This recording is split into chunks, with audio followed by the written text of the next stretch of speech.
Kia ora koutou, welcome back after the adjournment. So we're now going to carry on with item 7.4, and we've got a new recommendation which Chief Executive Jeff Hamilton's going to read out.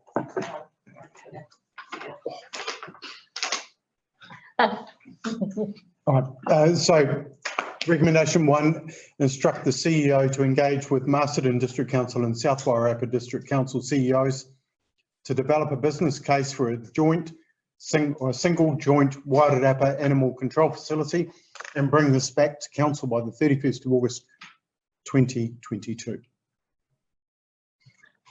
Is that okay? I'll move that. Okay, so moved by Jill and a seconder. Brian, all those in favour? Aye. Aye. Anyone against? Carried. Thank you. And next recommendation. Right, so the second recommendation is if this is not sufficiently progressed by the 31st of August 2022, then approve option 1. We could have 2 or 3, development of a standalone animal control facility, referring back to our council agenda papers, which have options 1, 2 and 3. I will move that. Can we have a... which one? Yeah, you need to be something in I those think we should brackets. say which one it is. In actual fact, it would be approve option 1 or 3, development of a standalone animal control facility, or option 2. If that's, but solitaire. Don't you want us to choose an option now? I'd like you to choose an option. Should. Yeah. I'd like you to choose an option. Yes. So that recommendation is completed now, and maybe we tweak the recommendation. So Okay, we'll go for option 1 first. Do we have a move for option 1? No. So we'll go to option 3. Can I have a mover, please? Moved by Jill, seconded by myself. All those in favour, raise your hand, please. Anyone against? Rebecca and Councillor Cretney and Councillor Vergunst were against. Yeah, can we just clarify that? But we can't see everyone on the screen. Steve, you're for or against? I'm against. Against. Rebecca? I'll be for it. For it. Okay, thank you. And Russell? I'm against. Against. And Robin? For. Okay, we record that, thank you. That's carried. Then we moves on to... I think that's yes. So you will then pick up the final recommendation, which would then follow on from that one, which is agree to make budgetary provision for the anticipated cost overrun of option 3 being $179,000. Yeah. I've moved for that, please. I'll move that. A seconder? Seconded by Robin. All those in favour, raise your hand. Those against? Against. 2 against and the rest are for. It's carried, thank you.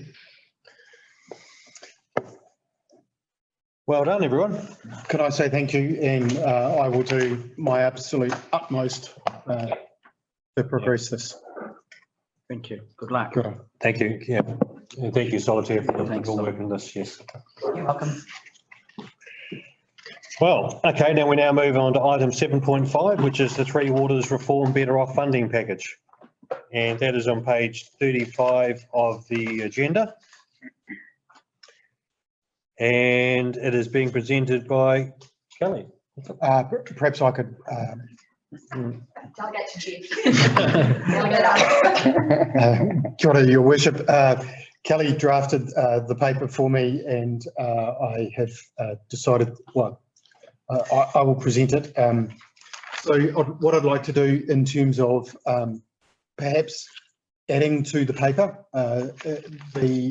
one of the key elements that we discussed was the desire to invest.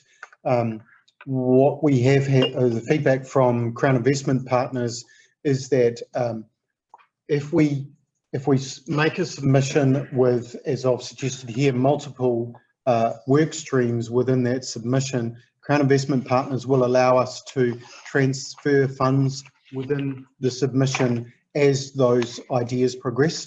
So we aren't necessarily linked to or agreeing to the final amounts in the submission. They can move and alter over time, and Crown Infrastructure Partners have said that is able to be done even after the application has been approved, as long as we're staying within the work streams that we've got within our approved application.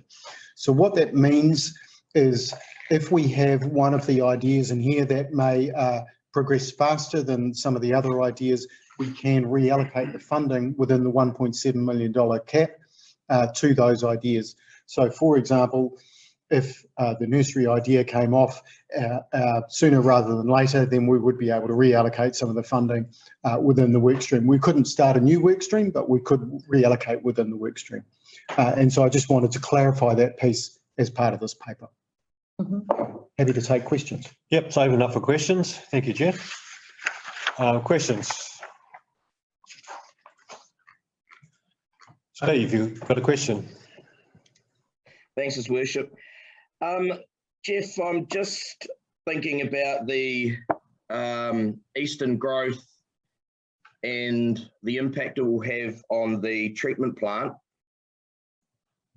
What will the infill of Carterton Urbans area, as well as the eastern growth, have impact on the treatment plant?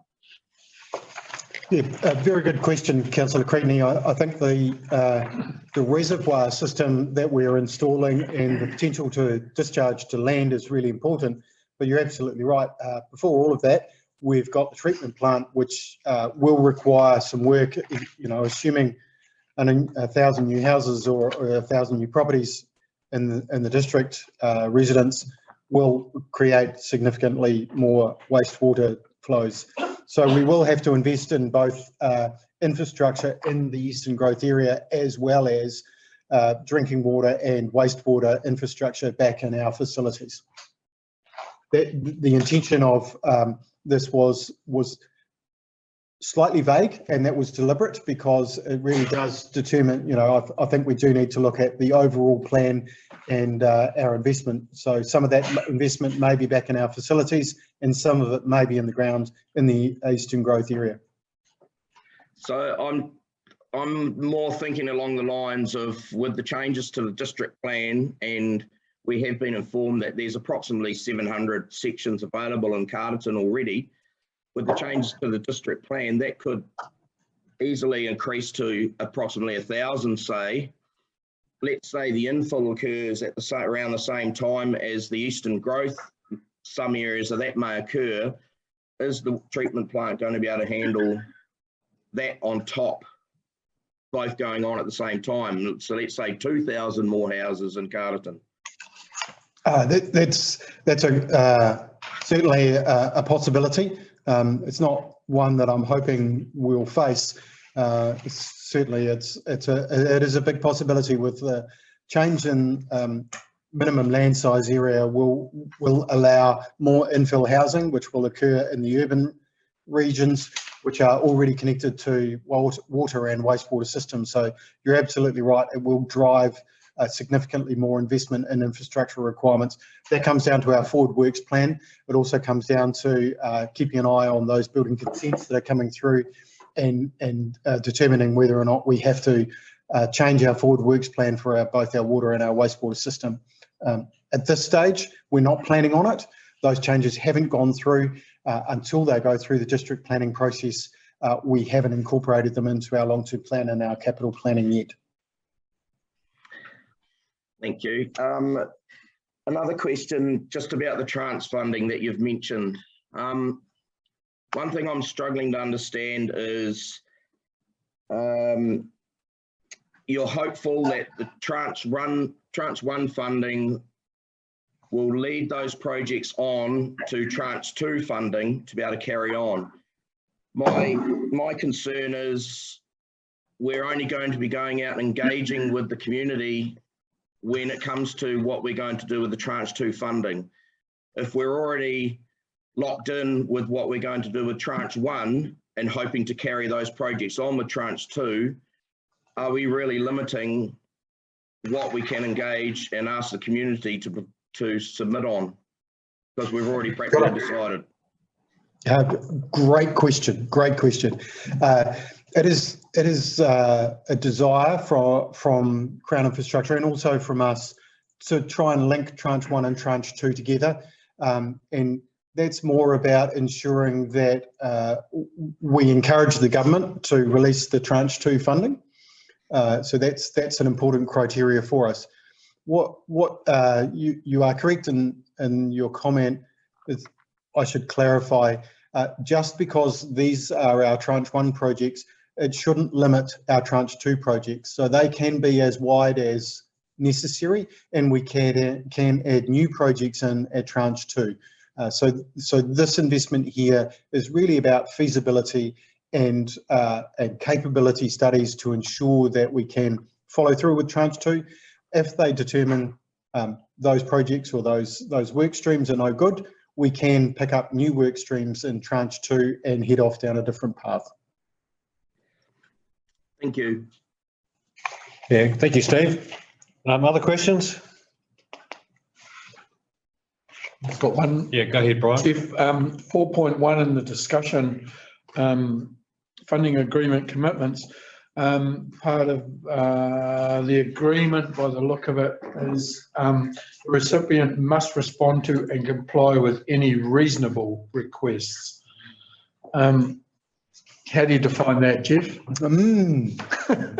Hence, yeah, so page 37 of the electronic agenda, you're absolutely right, Councillor Della.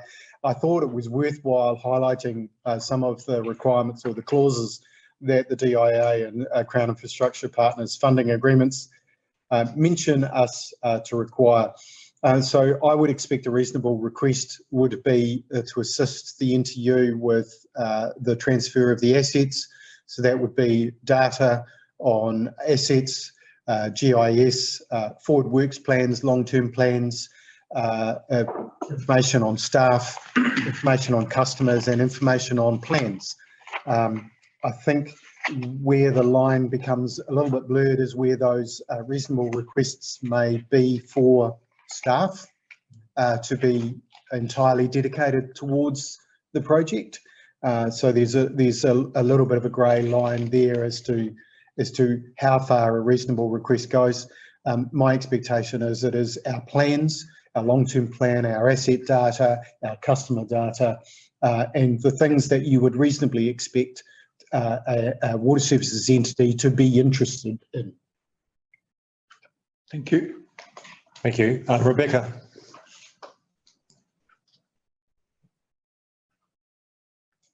Sorry, someone's got a slightly bit cranky right at the wrong moment. My question for you, Jeff, is just around, we've had previous discussions around investment and using this money to invest in something that hopefully can give council a bit of a return over time instead of, paying for something which is, done and dusted and we won't see a return from it, not in dollar figures. So I guess I was just wondering if you could comment on that within the options that have been put up, or is there scope to go more down that track within these options? Yeah, so thank you, Councillor Vigant. So I think that's a great question that I'm passionate about. I think we should be using this funding in order to look for ways to reduce and minimise rates for our future rates for our community.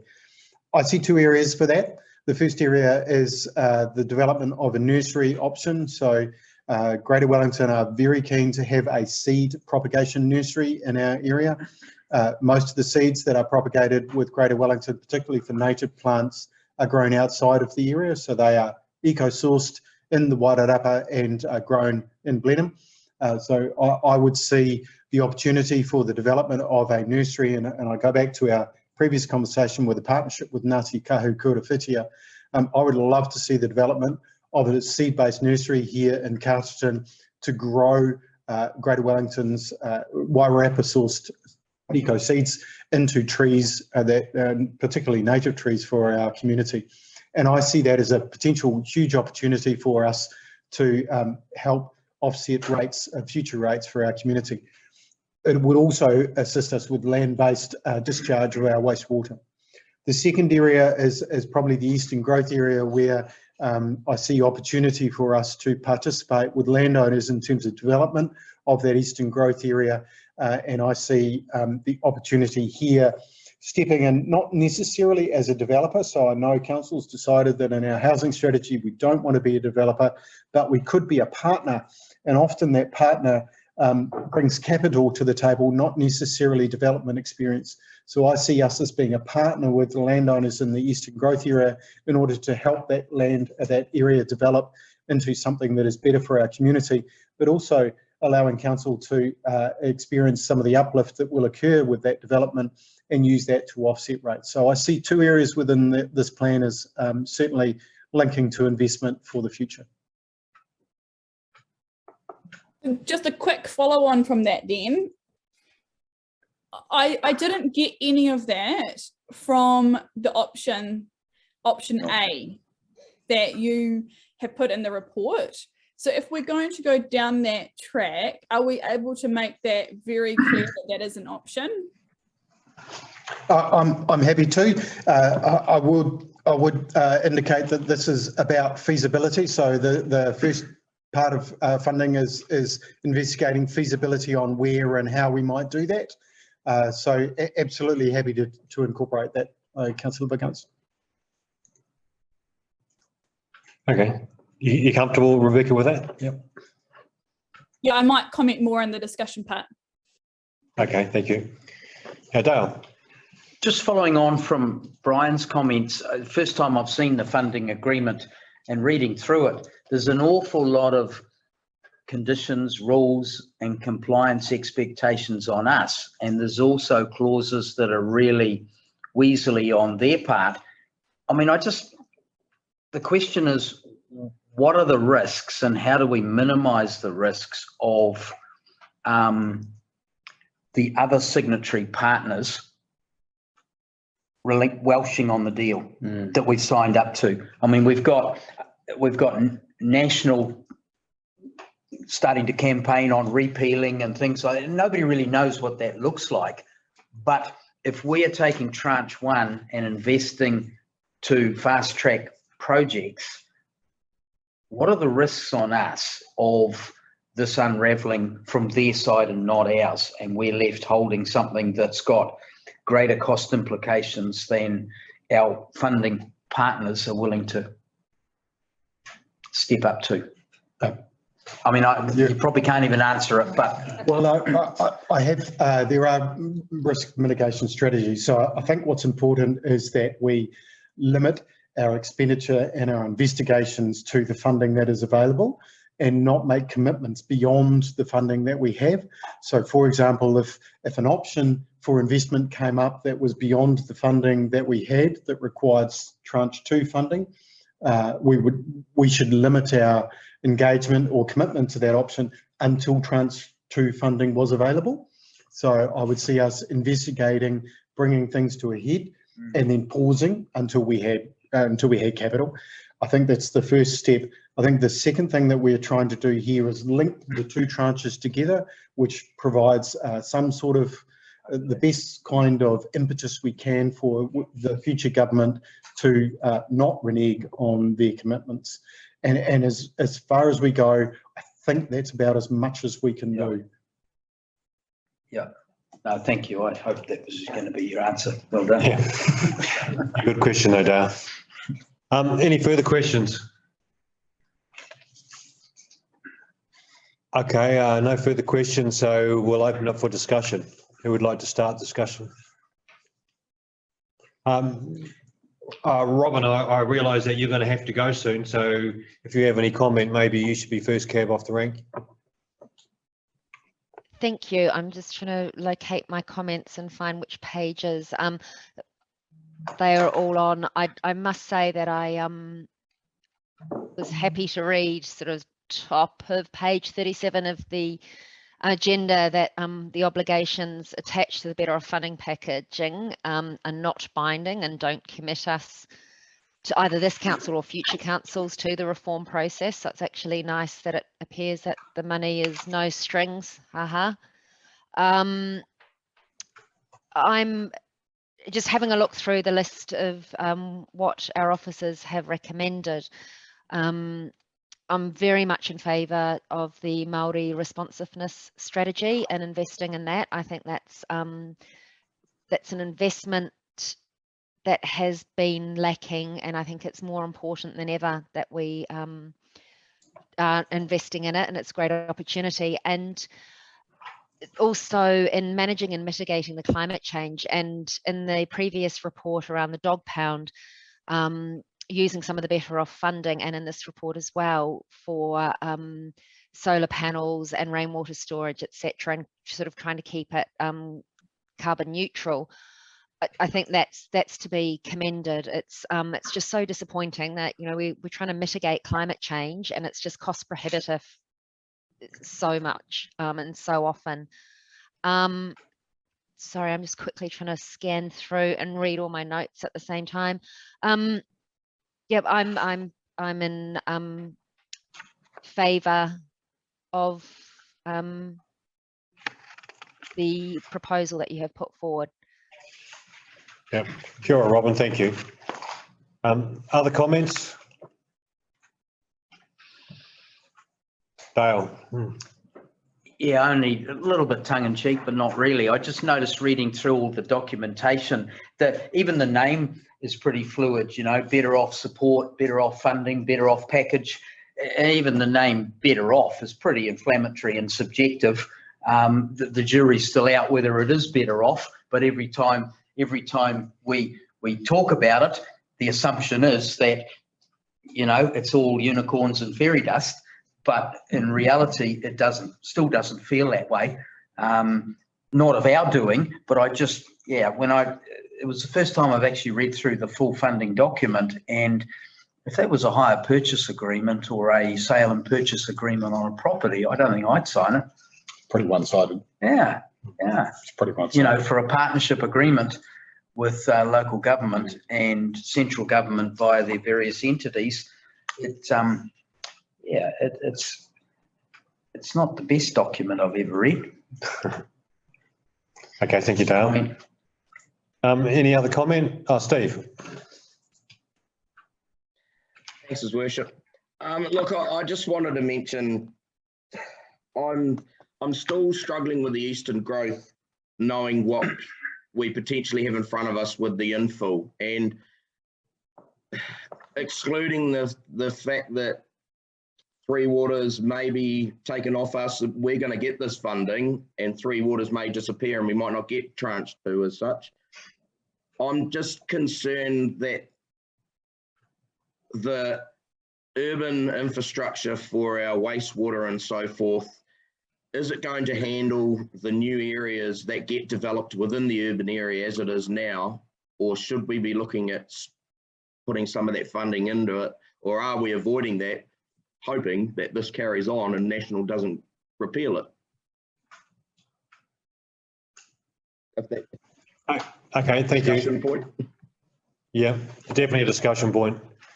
I'll come back to that one. Just before I do, Rebecca, you've got a comment.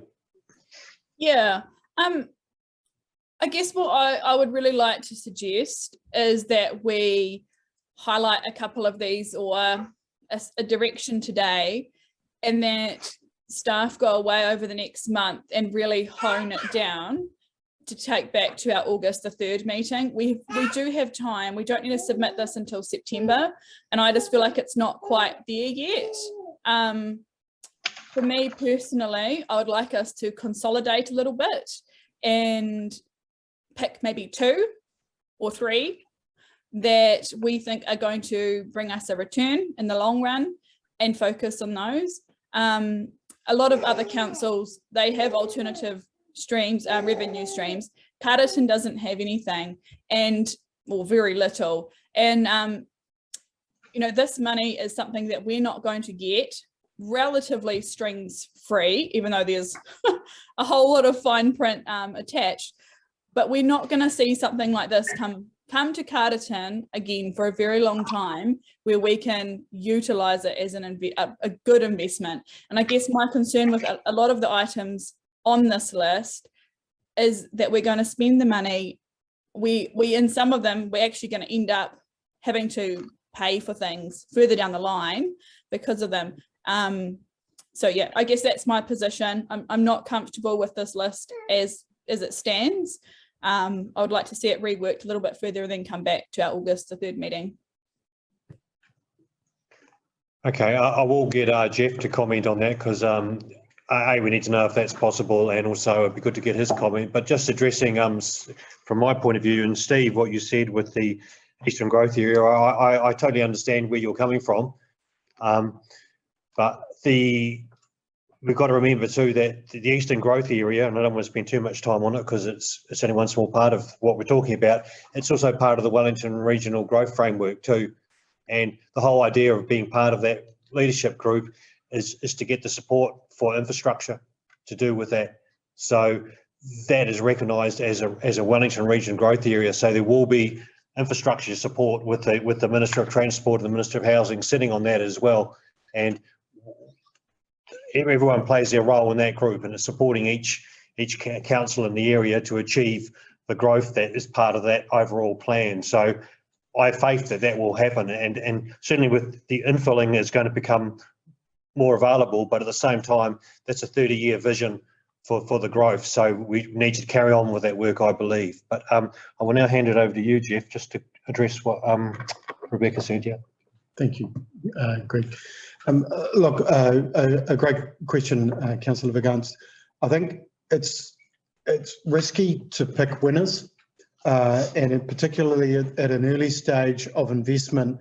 What we need to do is look at a range of options, and then as time goes down, narrow those options down into the ones that make the most sense for us at this time. I'd like to just remind us that this is the first 25% tranche, and there is still tranche 2, which is supposed to be coming in July 2024, which is 75% of the money that is still to come. So that's about another $4.9 million, I think it is, or might be $5.1 million. So I think what's really important when you are seeking investment opportunities is to not narrow them down too early on. You cast your net quite wide, and you use your feasibility in order to weed out the ones that are not suitable for you at this time. And I guess what I'm proposing to do here is casting the net a little bit wide with 5 or 6 opportunities that we can look at and drive forward, and then we can narrow them down into key investment opportunities with that tranche 2 funding. Thank you. We might just concentrate some discussion on just what Jeff said before we branch out onto other discussion, if that's all right. So, Rebecca. Yeah. I totally agree with that, Jeff, in terms of investment. So I would suggest 2 or 3 investment opportunities rather than operational spending or things that that are already in the LTP, especially on Three Waters infrastructure. I guess that's the one under A as well that you've mentioned, that we may use it to increase the capacity of our current wastewater reticulation. Like, this money is here for our well-being as a community, not just to bolster things that we're going to hand over in a couple of years' time anyway. I guess I really like to see that benefit coming back, and time and again coming back, not just a one-hit wonder. Okay, thank you, Rebecca. Any other comment on that issue? No. Any other discussion on the paper? Well, only that just following on from Rebecca's comments, we will have multiple opportunities, won't we, as this progresses, to be able to be part of the debate around what has the most merit in terms of value and investment value and so forth going forward, and return for the community and district, won't we? Absolutely. Yeah. I expect this to form either refreshes of our existing strategies or development of new strategies, which we would engage with the community on what we're doing. Certainly, Absolutely. Yeah. This is, So I don't think your poles apart, Rebecca, and what you say to what's being produced. It's sort of going to be a triangular effect going forward, isn't it? I guess then how do we state that within our recommendations? Because currently as the recommendations stand, we're delegating authority to Jeff to amend it. What happens if, say, both of our investment opportunities on there are knocked off, and then we're just left with, you know, climate change, Māori strategy, Five Towns Trail, which are all amazing things, but will they generate a return for us down the track? So do we need to put in that investment as a priority so that Jeff's authority going forward is to prioritise the investment returns? That would definitely be my preference, yeah. Yeah, then we can do that. Yeah. Is that what we all think? Yeah.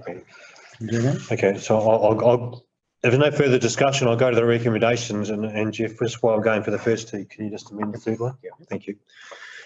So, yeah, we'll go to the first recommendation. That's we receive the report. A mover, please. Moved by Dale, seconded by Robin. All those in favour? Aye. And 2, approve option 1, proposal for Carterton District Council's Better Off Tranche 1 funding of $1.7 million for the following initiatives, which are detailed in the report and listed there. Can I have a mover, please? Moved by Jill, seconded by Dale. All those in favour, raise your hand.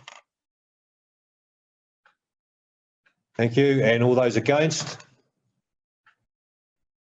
Russell's against. One against. Okay, thank you. It's carried. And amended third one, Jeff? so my recommendation is we leave the third recommendation as it reads at the moment, and then add on at the end with prioritisation given to investment proposals. So is everyone happy with that? Yeah. So delegates authority to the Chief Executive to amend funding allocations as necessary to fit with the overall cap of $1.7 million with what Jeff With prioritisation given to investment proposals. Thank you, Jeff. Can I have a mover, please? Moved by Brian, seconded by Rebecca. All those in favour, raise your hand, please. Anyone against? It's carried. Thank you very much. Well done, guys. That was a weighty paper, and thank you, Jeff, for putting it together. Yeah. Right, so I'm conscious it's 4 o'clock and we've still got a long way to go. Page 43 of 198.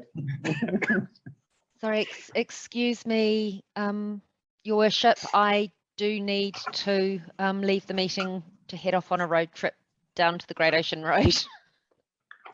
Okay, sure, Robin. I appreciate you really going out of your way to be able to attend this meeting while you're away. So thank you very much. Enjoy your road trip. Thank you. Okay, so now we move on to item 7.6, which is on the Eastern Growth Area, and I'd like to welcome back Planning and Regulatory Manager Solitaire Robertson. Thank you, Your Worship. Councillors, I'm not going to make a lot of comment on this paper as it is reasonably comprehensive. So I would like to take it as read and just be available to answer some questions. You will just note in the recommendation that we are looking at seeking council support for it to be incorporated into the Wairarapa Combined District Plan as a future urban area, which will mean that there will still be significant consultation undertaken with landowners at a later stage when this was built into a plan change. So it is not opening up the land straight away for instant development. Okay, so I'll open up for questions. Dale. I'm just trying to think about what the question might look like, but I attended those public meetings and they were great. I thought the participation was awesome. The one thing that kept coming up was around that 50-metre width around the waterways. as to how that impacted on individuals' properties, because obviously 25 metres either side of the centre of the stream in some cases was a significant part of somebody's property. But thinking back to when we workshopped that and receiving advice from Pikey and Waterway staff about the need to have enough width to be able to maintain water races and waterways, I just wonder, what is the process going forward to get some commonality between the practical maintenance of those areas and the residents' expectations of a fair and reasonable setback? Absolutely. First of all, we probably shouldn't be doing a lot of maintenance in Bruce Creek because it's not one of our water assets. That 25-metre setback came back due to flooding more than anything else. I did subsequently go and have a walk around that area with the landowners, and it's more about the eastern growth area identified using Bruce Creek as a natural feature that was a buffer zone and a walkway to be able to link through.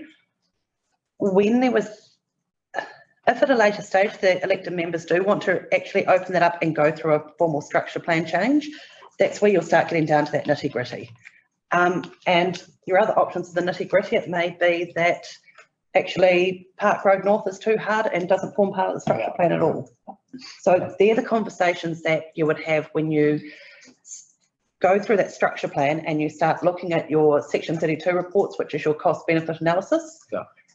It may be that where we've shown that Park Road and that Bruce Creek, some of the landowners are suggesting actually coming down through their property with a 5 metre wide would be a much better walkway than where we've got it. Following, yeah. So all of that is up for grabs. So this targeted consultation really was to make sure that there wasn't screaming opposition from the individual landowners there to take it to that next stage when we're going through the combined plan to just identify it as future growth. And then it puts it into that holding pattern. It means something like a large, intensive chicken farm wouldn't be able to pop up on the residential boundary without a resource consent, because it's also protecting that area for the potential for the future growth. And it allows us some time to do the work, do some additional targeted feedback or wider community feedback through a draft structure plan change. The people within this area will be able to comment and it's been incorporated as a future urban area in 2 rounds of submissions from the district plan. And it may be that the district plan committee opts to modify the extent of that zone in light of, formal feedback that's received by that. Yeah, that was kind of where I was heading with Brian and Robin on the district plan committee. Is that something that they need to be able to be taking forward at this stage? The buffer zone? No. Okay. No. It was shown in there, that's a nitty gritty when you start looking at the rules and That's setbacks good. from the water bodies.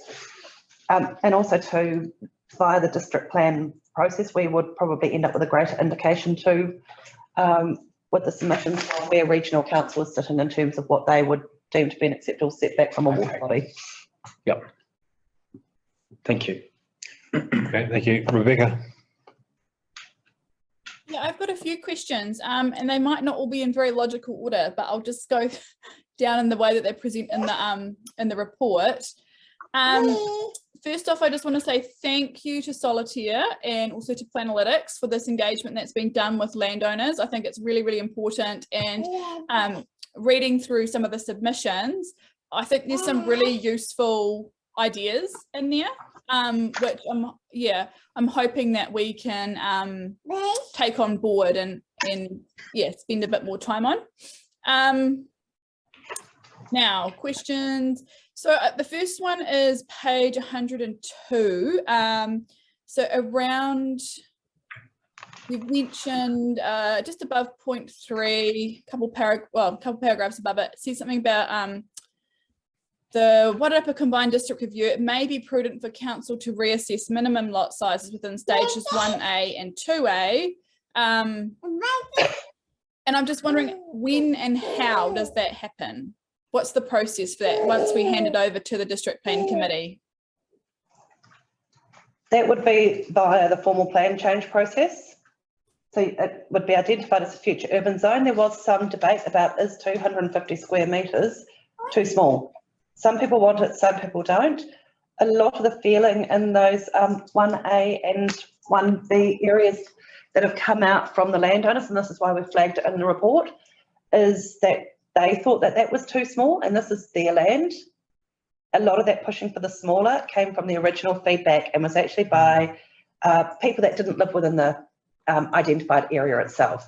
So we've flagged it that when we would go through a structure plan or the Wairarapa combined plan, when that goes out for its draft and then its formal plan change, that actually identifying there might be feedback coming in from the community to say that in future development areas, we want to maintain X amount of square meterage. Right. Yeah. Okay. So it's not a set in concrete. Yeah. Yeah. Okay. So I guess process wise, it's going to go through consultation with the Wairarapa Combined District Plan. Does the Combined District Plan Committee hear that feedback and then make the call on those submissions? What influence do we have as a council in that process? Council can put submissions into that plan itself. Bearing in mind at this stage, Deputy Mayor, all that they would be seeking feedback on with the Wairarapa Combined Plan Committee, who would have the delegated authority to hear and make decisions, is on it being a future urban area. So at this stage in the process, they would not be making decisions on minimum lot sizes or buffer zones. It's just on the concept that this is where we want the growth and we need to put a placeholder over that area to ensure that people can still use it for how they're using it, but that we're not going to end up with a whole lot of incompatible activities side by side. Right. Okay. And then I guess my second question from that is, what is the timeline then for a plan change for the Eastern Growth Area? That would be up to the elected members at the time. We haven't formally put that in there. We're putting it in as a holding pattern. If elected members decide that they would like to proceed with a structure plan change, then we would go back, we would start doing the Section 32 reports, we would start drafting up the associated rules, and most plan changes take about 18 months. So we haven't seen. Yeah. So in terms of the go button, we have not determined when that will be. So when's the earliest it could happen? My recommendation would be that we would use a combined plan process to zone it as a future urban area. Right now, let that combined plan process go through. Having it zoned as future urban does not prevent somebody coming to council with a comprehensive development concept plan showing how they could develop a site in accordance with the draft structure plan that we've had out there.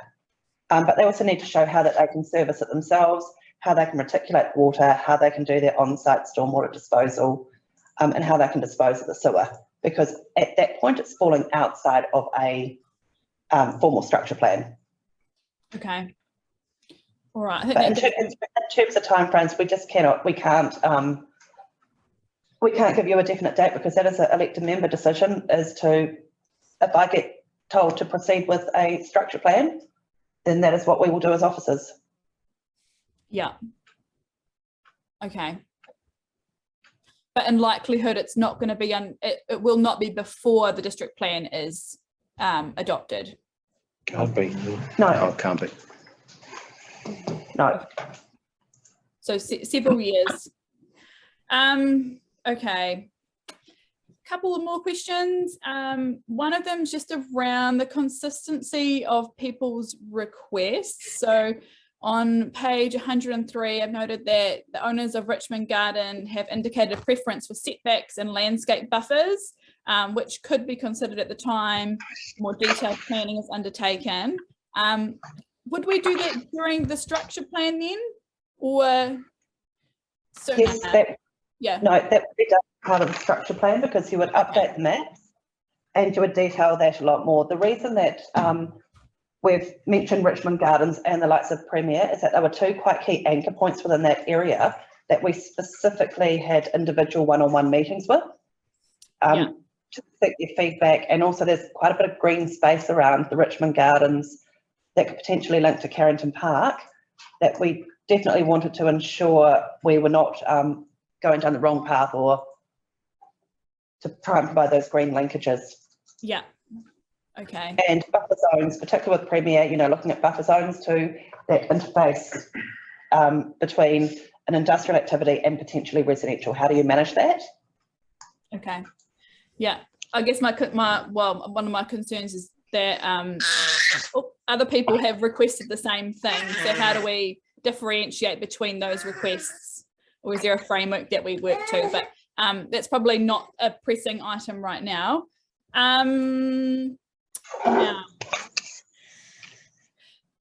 Question regarding the water study that is going on. Are we going to have any of that data prior to council adopting that draft combined district plan in September? So I think we previously answered that the water study research is currently underway and we were expecting that in November. Okay. All right. And that's partially why the future urban area is a much more appropriate placeholder for the combined plan at this stage, Rebecca. Yeah. Okay. Yeah, I'll leave it there for now. Yeah, okay. Thank you. Thanks, Rebecca. Okay, any further questions? Steve? Thanks, His Worship. Solitaire, I'm just wondering, I've mentioned it before, asked the question before anyway, about the power, and I know Premier Beehive have mentioned it. Is there any engagement going on between Carterton District Council and a local power supplier for the grid, well, supplying the whole of Carterton to upgrade for the eastern growth area, allowing for future growth in the whole of Carterton? Because I know it's getting stretched. Councillor Cretney, not at this stage, because that would come down in those Section 32 cost benefit analysis, identifying where the problems are. However, throughout all of the structure plan process, we would also like to be encouraging all lots within there to be as sustainable as possible in order to ease some of that pressures on the national grid. The one thing I will note is that power is not a council-owned asset, so we can't force anything, but engaging with your big power companies and your telecommunication companies will come at that later stage. And if I could just add a comment, that's where being part of the Wellington Regional Growth Framework is important, because it's all about infrastructure. So that plan gives you that weight to work with those entities. Yeah. Thank you. Cool. Rebecca, you got another question? No, okay. Thank you. Okay, any other further questions? Okay, we'll open up for discussion now. Any comment? Oh, Yep, go ahead, Steve. thanks, Greg. I just want to thank the way that you've engaged with those landowners and with Premier, the likes of Premier and so forth, just to help you be informed on some issues that they might see going forward. So thank you for that, and thank you for this report. Thank you. Yeah, no, I agree with that. It's a huge amount of work, but it's outlined, very clearly, and the community and especially us too are quite aware of what's going on. So thank you. Oh yeah, go ahead. Just in terms of page 102, because one of the things that came up for residents was potential impact of residential rates on existing rural, as they went through that transition plan. You've got here recommending that we undertake a full analysis of the implications. When do you see that take place? I would be building that into the work that is getting done in the long-term plan, because you'll be looking at your rates remission policy. Yeah. So that is going to be the place to build in a remission policy for newly zoned land. A lot of owners do want to have an idea of what the implication could be. It's a bit crystal ball gazing, and we have done it with some properties to give them a bit of an indication. But until we know what the residential capital value of properties would be in that area, it is, we might be able to do some ballpark figures. But we would certainly present that if I make a recommendation or if council adopts this, to look at it via the rates remission policy. Okay. As part of the LTP. Yep. That's fine. Yep, cool. Okay, So that will be done, I guess, in advance of the changes, so that Absolutely. people are aware of what's coming up rather than retrospective. Yeah. Yep, cool. Yeah. Thanks. okay, I'd quite like to steer towards the recommendations, but yeah, any more comments? No, okay, well, thank you. We'll go to the recommendations. Number 1, receives the report. Can I have a mover, please? Jill, seconder, Steve, all those in favour? Aye. Anyone against? Russell, we can't see you. Are you voting for or against?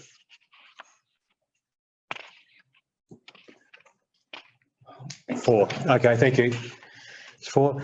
Number 2, agrees to, as part of the long-term plan 2023-33, undertake an analysis of the implications of any rate rises implied by the draft Eastern Growth Area Structure Plan and the appropriateness of adopting rates remissions for land rezoned to accommodate residential growth. Have a mover, please. Jill, and second by Dale. All those in favour, raise your hand, please. Anyone against? It's carried. Thank you. And number 3, adopts option 2 as detailed in section 5 of this report to include option 4 of the Eastern Growth Structure Plan as a future urban zone in the draft proposed Wairarapa Combined District Plan. I won't read through the rest of it, but it's outlined there, but that's the principle of it. Can I have a mover, please? Dale, seconded by Rebecca. All those in favour? Not Rebecca, she said no. Oh, no. Oh, she died. sorry. Sorry, I got a movement wrong. Yep. I'll second. Second by Jill. All those in favour? Raise your hand, please. Thank you. Anyone against? Rebecca, one against? It's carried. Thank you. And number 4, instructs officers to provide a full copy of the feedback received as part of the review of the recent Eastern Growth Area engagement exercise to the team working on the Wairarapa Combined District Plan review. A mover, please. Brian, seconded by Steve. All those in favour, raise your hand, please. Anyone against? That's carried. Thank you. Well done. Thank you, Solitaire. Thank you.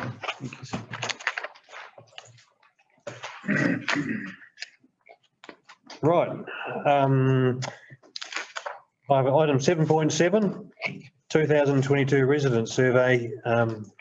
Corporate Services Manager Kelly, go ahead. Thank you. So this report brings the results of the 2022 survey back to council. We complete these surveys annually and then we use some of the results to report in our annual report each year. So I have noted a few of the highlights and then there's a couple of pages on the attachment under the separate cover which has an executive summary, pages 91 and 92 of the report. Overall, there were some good positives with our libraries and facilities. Our residents continue to be really satisfied with those. We did have a couple of decreases, sewage and stormwater. The timing, I suppose, the survey was sent out in March and that was after the big storm event. So it's probably not quite a surprise that those results have dropped slightly. And then our communication also was down a little in some areas. So you'll see in the next step section, I have flagged a couple of areas that we are working on already. And I do note that we've already had over 300 new subscribers to our newsletter who weren't aware that that's available. And we are going to also put some ads, targeted ads on Facebook to let people know that they can subscribe to that newsletter. I'll take questions. Okay, thank you, Kelly. I'll open it up for questions. Dale's got a question. Can we also put together a one-pager that explains in layman's language? I mean, Carterton seems to continually attracts the label of the highest rates in the land, and we know how that's measured and the reasons for it. But is there a way of, so that anybody who wants to really understand what's behind that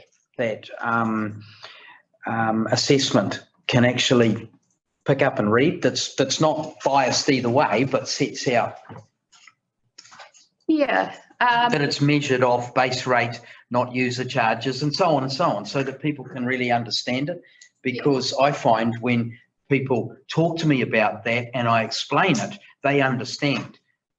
But the general perception is that we are significantly more, higher than other areas who don't have the or have user charges rather than base rate. So yeah, so part of that is like with the way we charge our water has an impact on our total rates figure, and that's quite different to some other councils in the way they charge.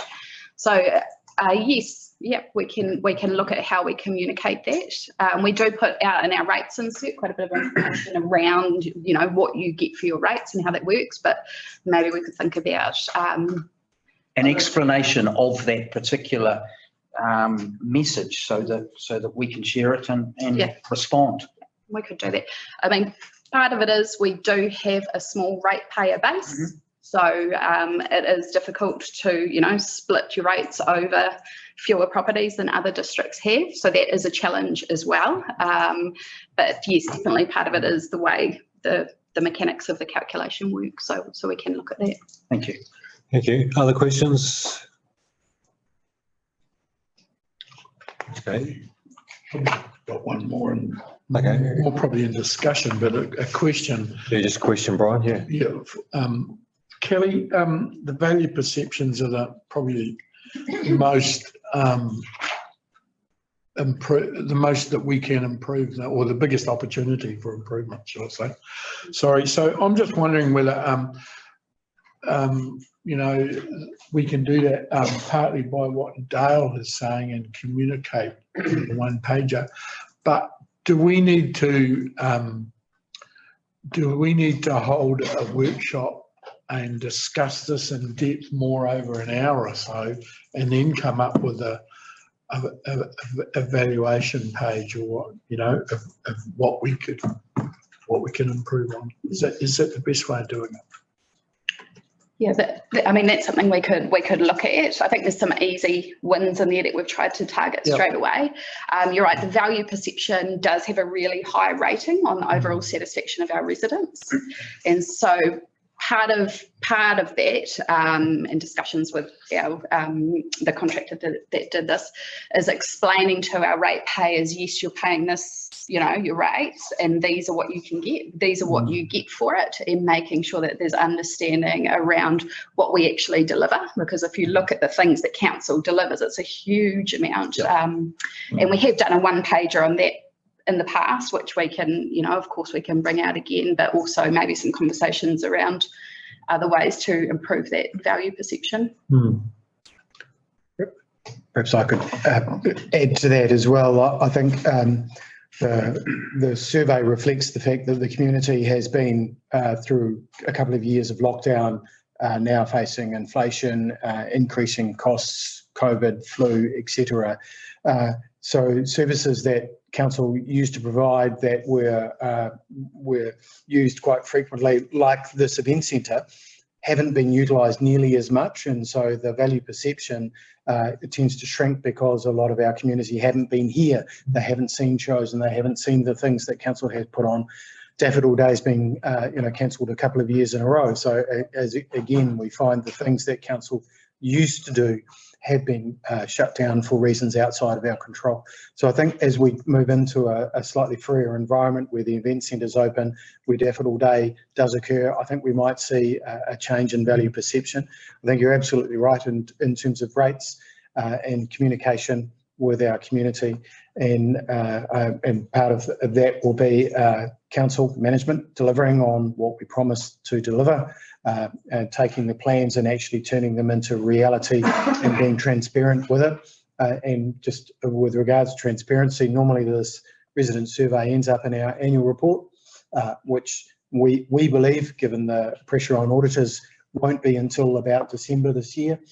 We thought it was really important that we present the resident survey as soon as we got it, rather than wait until the annual report came out in November or December. So hence why it's come to the table now.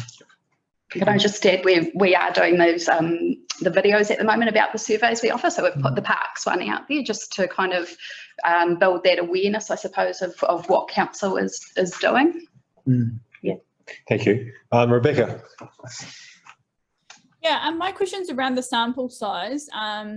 So like the sample size has more than halved since 2017. And I guess my two questions, do you think this has an impact on the results that we're seeing? And my second question is, how can we incentivize the response from our community? Sure.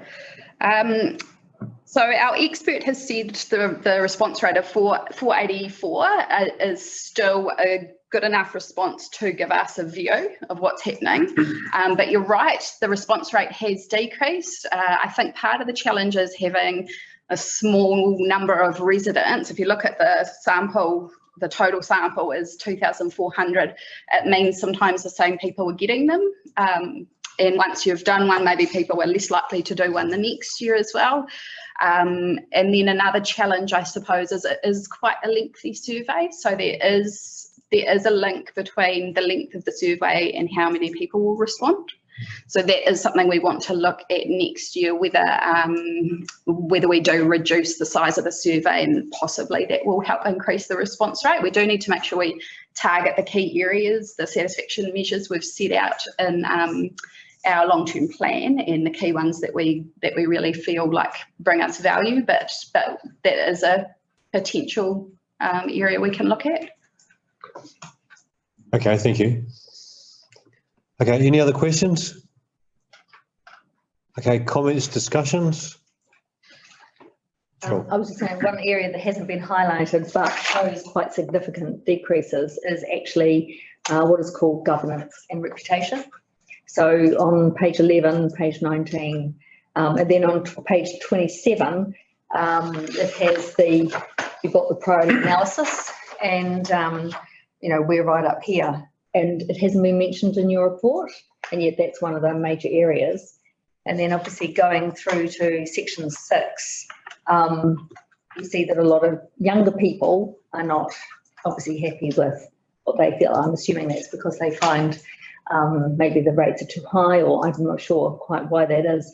But as Brian mentioned, I think it would be quite good to have a bit of a workshop, maybe with the new council, because we do have a governance and reputation problem, which you didn't highlight in your report. That's not your problem, that's our problem. Yeah, I think that's a good idea. I think, setting up a workshop to discuss this in more detail would have benefit. I suppose whether we do it sooner rather than later or wait for the new elected members, it's lovely because we will have new people here. They will pick up the problem, and we have got some quite severe decreases since we started using these guys in Marathon. And when we started way back in, I think it was something like 2008 or something along those lines, I think Carterton got the highest for governance and reputation in the country. So so now clearly we don't benchmark this against any other councils, so we don't really know how we're performing nationally. Anecdotally, I believe scores are quite low across other councils. We've had some discussions amongst councils on whether part of that is just the feeling of our communities at the moment. Like people have been through a very hard time in a couple of years. I think even back in 2008-9, when there was obviously the recession hit, we were quite surprisingly high compared to a lot of other communities. And I remember when Local Government New Zealand came around to try and lift the reputation of local government, they kind of came here and said, you guys don't have a problem here. And I think now we've clearly got that problem. the other thing, just mentioning about what you're getting for your rates, unfortunately, that doesn't tend to work with too many people, because what they're actually concerned about is whether they can afford to continue to live in Carterton because of the affordability. So that's kind of more the problem. Okay. Then what are you getting value? You know, if you're rich, you that's fine, you don't mind. But if you don't actually have the money, you can't afford to live here. That's the problem that people are facing. Okay, thank you, Jill. Steve? Thanks, His Worship. I always struggle with surveys, and they seem to always highlight negatives, and I think a lot of what can come into surveys is the negative side of what can be happening in government and everything surrounding us at different times. And COVID, I think a lot of what's happened can impact these percentages big time. So I see we're making lots of positive things moving forward with council. So I have an expectation that the next time this survey is done, I see those figures being a big change on what they are now. And I mean, fingers crossed we don't go into any kind of recession or anything, but whether we're going to need a change of government or what happens going forward next year, I just see us as a council performing a lot better, which will hopefully see those numbers change. But I do see a lot of outlying things coming into it when people fill these out. They could be having a real bad day and they'll fill it out just the way they're having a bad day. So thanks anyway for taking the time to provide us this report, Kelly. Yeah, thank you, Steve. Any other comment? Yeah, I just want to reflect from Mayor's point of view. It's not good reading at all, really. If you're leading an organisation and that's the response you get. But take Steve's point, the last couple of years have been quite different. And with the weather event we had this year and prior to that, if you remember, we had the board warden notices happened exactly the same time the survey went out. And so there's a lot of factors to get in. So the real test will be in the next one, as you say, and addressing what Jill said with governance. The best way is to see how we're going governance-wise will be the turnout at the local body election and also the election results. That will be a signal there. Anyway, thank you, Kelly, for putting that in. And I'll take we'll go to the recommendations, which there's one. We'll receive the report. So can I have a mover, please? Dale, and a seconded by Brian. All those in favour? Aye. Anyone against? Carried. Thank you. Thanks. Thank you. Right, now the real grunt, the Chief Executive's report. Jeff. Kia ora team, now that you're all tired and it's the end of a long meeting, we'll rush through my report. I will take the report as read. There was one thing worth noting that has changed, well, it hasn't changed, but has come in the last week, and that was I had received a letter from Dr. Ashley Blomfeld, the Director General of Health, with regards fluoridation. So he had asked the council a little while back as to whether or not we were able to fluoridate our fresh water supply. We responded back to him with issues around that and proposed capital investment required for that fluoridation. He's made a decision now and written to a number of councils requiring them to fluoridate their water supplies. Carterton District Council is not one of those. He has indicated that he will expect to undertake a second round of instructions to councils, and that may be towards the end of this year or early next year, and that we may be included in that, but at this stage he hasn't required us to fluoridate our water supply. Councillors will recall that our main issue with dosing water supply with fluoridation is actually physical space within the Frederick Street water treatment facility. So we will have to look at that as we go through Frederick Street upgrade project, which is nearing completion at the moment. So that's the only update from my report. Other than that, I'll take it as read and happy to answer questions. Thank you, Jeff.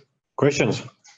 Sure. Just a quickie, Jeff, you mentioned zero waste education, but I'm getting questions about actually a zero waste coordinator, and when I know that it's been advertised for, but people are asking when are we going to see some movement on that? Okay, so there's a zero waste educator that is targeting schools. So that work is going in schools, which is in my report. We are currently advertising, as you mentioned, for a zero waste advisor, which is the more regional role, looking at reducing waste streams. So I think we're underway for recruitment on that at the moment. Yeah, cool. Cool. I think Councillor Cretney had a... Yeah, Steve, go ahead. Thank you. Jeff, I just had a question surrounding the roading. You've mentioned in there that you're reviewing the multi-party funding agreement. It's been mentioned, Johannes mentioned that I think it might have been the Infrastructure and Services meeting that Holden Hogan were concentrating on what was happening down in South Wairarapa with coastal erosion. It concerns me moving forward, knowing that that type of event is probably going to continue and become a lot more common. How is that going to affect us in partnership with Holden Hogan completing our roading program? Yeah, very good question. The joint venture, Ruahanga Roads, is a joint venture between South Wairarapa District Council and us. We have one team that operate across both districts, scheduling work as one district or as one contract district. So you're absolutely right. The more work that comes on board with South Wairarapa will restrict the amount of time available for Carterton. I do note that a lot of the work that comes within South Wairarapa is they have a much higher FAR rate or a funding rate from central government, and that will allow them to expand their team because a lot of that South Coast Road is I think it's a significant road, a special purpose road. So it comes with a higher FAR rate, which 100% FAR rate, which means that they can actually fund additional resource in order to spend more time on that road, and the resource that is targeted towards us has a lower FAR rate and should remain on our works. We are conscious that there is some work that we had wanted done this year in terms of our work on our district. One of the challenges that we've also recently received is an update in terms of Waka Kotahi's capital funding, Waka Kotahi's funding plan for the year, which will mean that there is a cost increase in terms of our costs for Ruahanga Roads and for the roading networks. So we are actually looking at rescheduling and reworking our forward works program anyway as a result of that. So we will continue to bring high priority jobs forward. But yeah, we are very conscious that that is a balancing regime that we're working with South Wairarapa District Council on. Thank you. Further questions? I'll just say one more. I just have a question around the CCTV cameras, Jeff. I know they're not mentioned in your report, but I'm just wondering, are they far from being all up and running? Yep, they're far from being all up and running because they are all up and running. Yeah, all the councils, all the cameras that we have installed are up and running. We have one to be installed, which was from the fire site. So that's a new camera that's got to be replaced, but all the existing cameras are operational. Excellent, thank you. Thank you. Any other questions? Jeff, I just got a question to do with under infrastructure services, under asset management. You mentioned that our asset data is not bad, but there is room for improvement. Just question is, where is the room for improvement? Yeah, so that's predominantly focused on GIS data. So where we link our asset data with GIS data, that it gives us not only condition of the asset, but also potentially photographs of the asset. So in terms of that, mapping data and allowing us to understand where we find fault, and then adding fault data to our asset data allows us to understand where we should invest capital. So it's joining that data together. So we have data sets from fault data, data sets from asset and capital, and joining those two together will allow us to drive the most efficient use of our capital. And so that's where we're looking for improvement with our fault data and asset data. Okay, we're doing that now. Mhm. Yeah, great. Okay. Thank you. Did you want to? Can I just add to that? With asset data, it's important to recognize that it's ideal to have a 100% complete data set. It's always a work in progress. Every time you do maintenance, every time there's new assets introduced, so it's always it's idealistic to get a 100% data set. That data set is compared with the national metadata standards. And what we're saying is we're actually sitting really, really good. And we are on our day-to-day BAU, we're going to improve even what we currently have and continue to improve what we have. Great, thank you. Well, that's my everyday job's a lot easier when you have that data. Yeah. Great, thank you.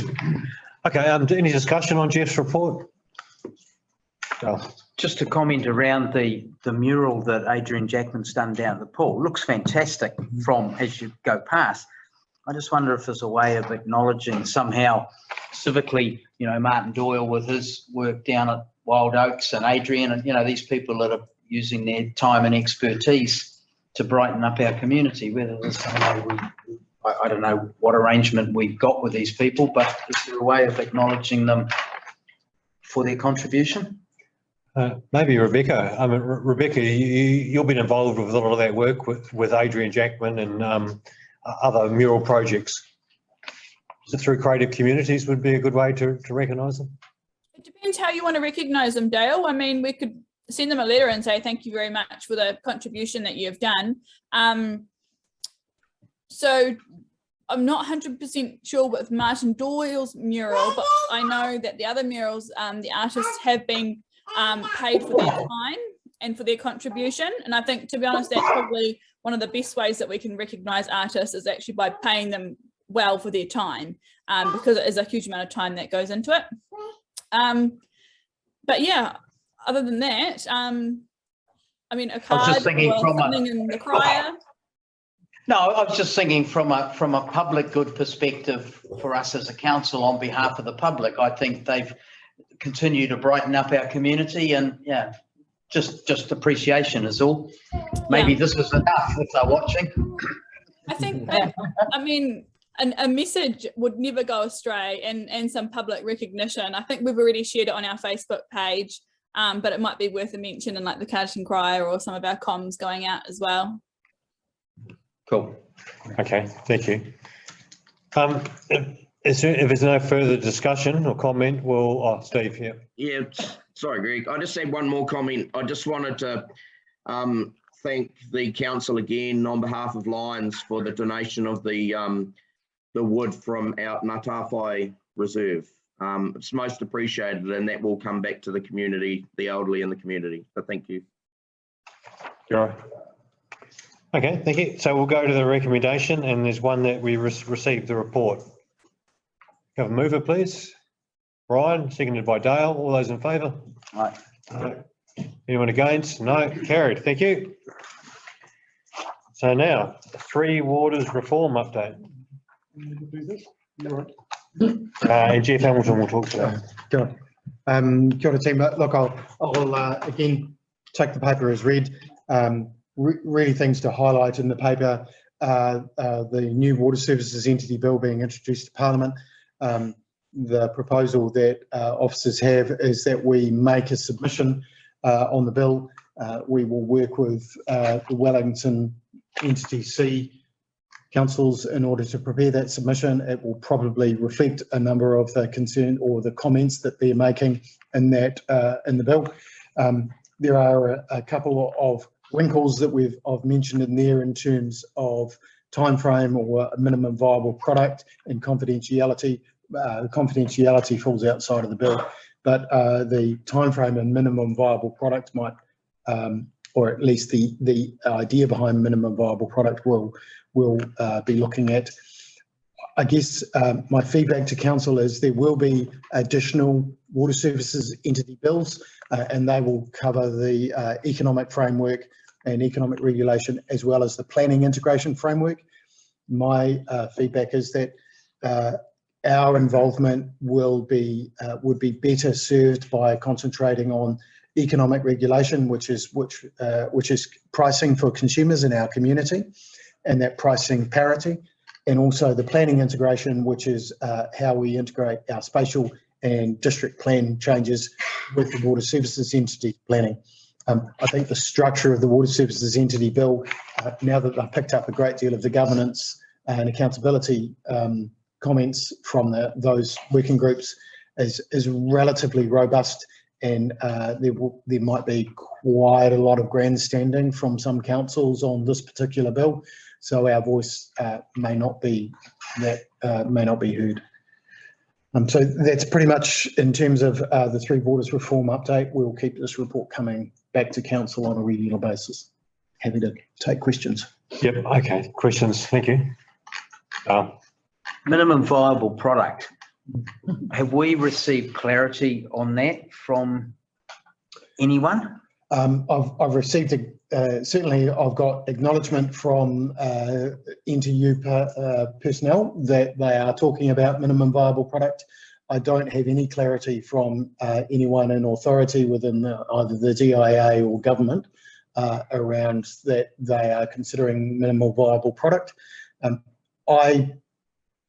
My personal view, if you'd like my personal view, please. is I think we will have to have a rational conversation around what is the minimum required on day one. Some of the things that will be required on day one will be things like fault fixing, in-flight capital projects, potentially billing, staff. There's a whole range of things that you require on day one if you're going to pick up a water services asset. My pipe's burst, who's going to fix it? That sort of thing is really important.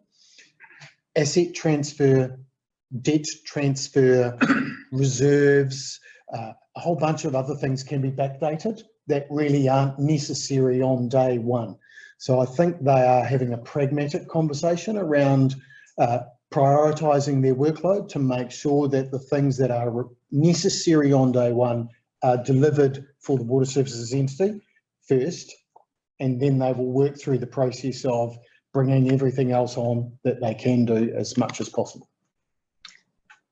However, it's a bit disconcerting for this phrase to have fallen out of thin air after the mandating, after the better off funding proposals and so forth.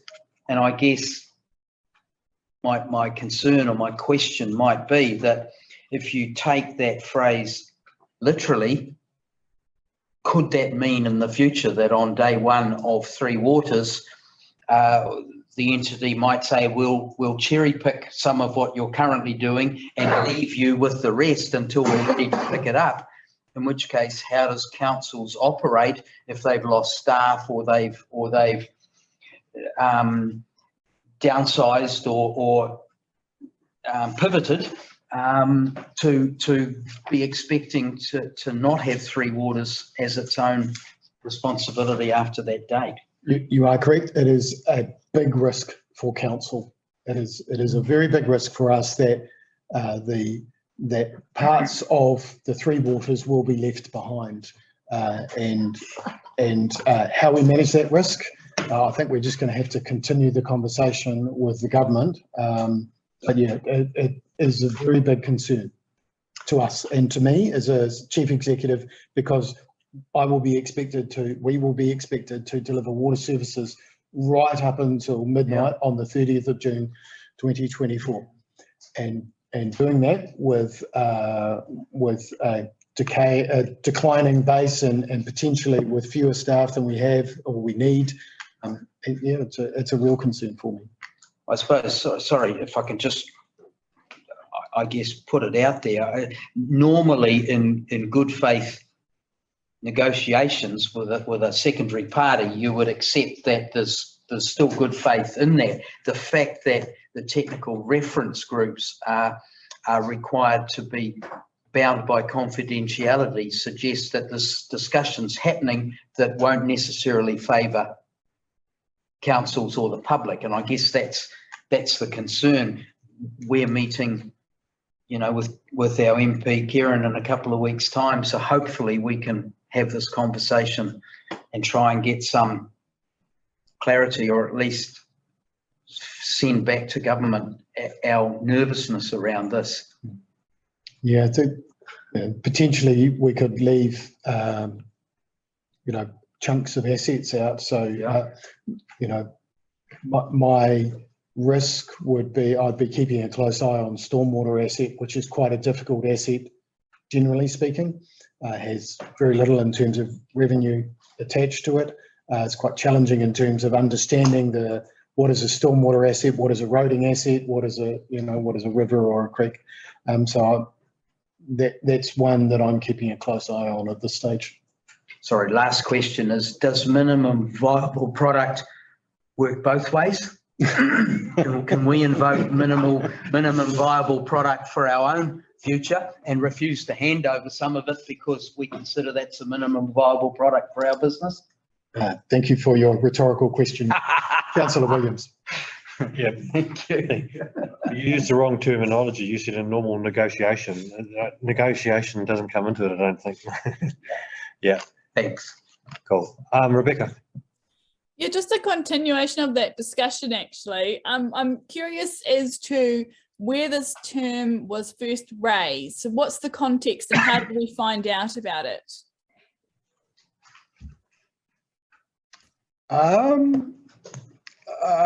That's a good question. I think for a public forum, let's just say that we've been participating in a number of groups, CEO groups, Entity C groups, technical working groups, and local transition local LTT, so local transition team groups, and it's come up as part of our participation. Okay. Any other questions?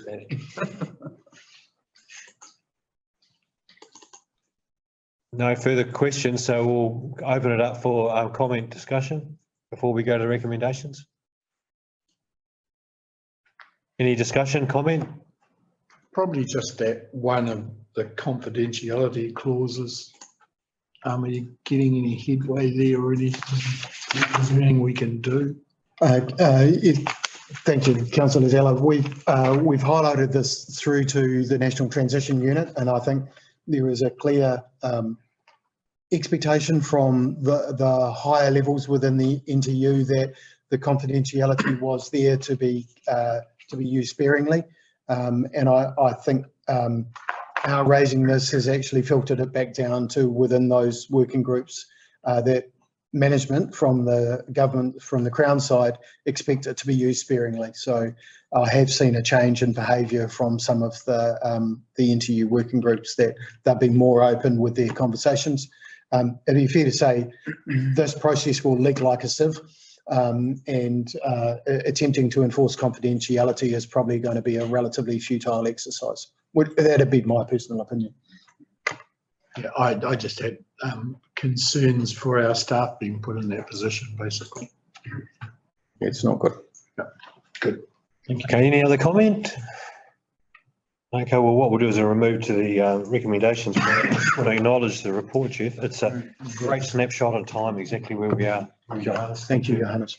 It is. It's really, really good, and I really recommend that the community do read it, because it's not too extensive and it hits it on the nail where we are exactly. So thank you. And just one comment I want to make is, as a council, we, and elected members remember, we'd had a Zoom session with South Gippsland Water from Victoria Water, and when they talked about the transition process, they said it was extremely, extremely messy. And I think we've got to be prepared for a messy process, but try to get the best out of confidence in Jeff and your team that you're doing the best and front footing it now. So we'll go to the recommendations. I'm going to take all three at once. Receive the report, agrees to officials' recommendation to make a submission to to the select committee and agree to officials' approach to preparing the submission. 1, 2 and 3, can I have a mover, please? Steve, seconded by Rebecca. All those in favour? Aye. Anyone against? Carried. Thank you. Right, so Melanie's not here, so Jerry Brooking's going to present the greenhouse gas inventory report. Got some real technical questions for you, Jerry. I'm hoping my school says science is up to your questions. I doubt it would be. Yes, Melanie is unwell, so apologies from her. She has given me, fortunately, some of the highlight points for you. So just to note, so this inventory is part of our strategy to mitigate climate change, which means reduce our emissions. The 2021 inventory is the fourth report, so the baseline report being done in 2018, which shows we're tracking well on most of our targets. That is to reduce the gross emissions and increase the carbon sequestration, but we're not on track to reduce biogenic methane. So that's waste, green waste and the wastewater treatment plant. We have reduced some from green waste when we started composting, but solid waste, so that's solid waste produced by staff as opposed to the community, it's our own council solid waste, has not reduced very much, but we do have some actions in place in terms of composting and recycling. The treatment plant accounts for most biogenic methane emissions, and they're hard to reduce for a couple of reasons. We're still understanding and improving how the results, the emissions can be tracked and the results can change depending on the method used to measure and track the emissions. So we're still refining those processes, and it can be hard to commit to changing our wastewater treatment plant, particularly processes, when we know how costly it can be. And particularly while we're still trying to understand how we measure the emissions and improve those. We did receive some new guidance to measure emissions in 2021. So we have used that for the inventory. That has meant as a consequence that our gross emissions look quite different from when we first started recording, and that they have increased in terms of the data and what we're seeing. So that's explaining some of that. If there are any technical questions, I will refer those back to Melanie if you need.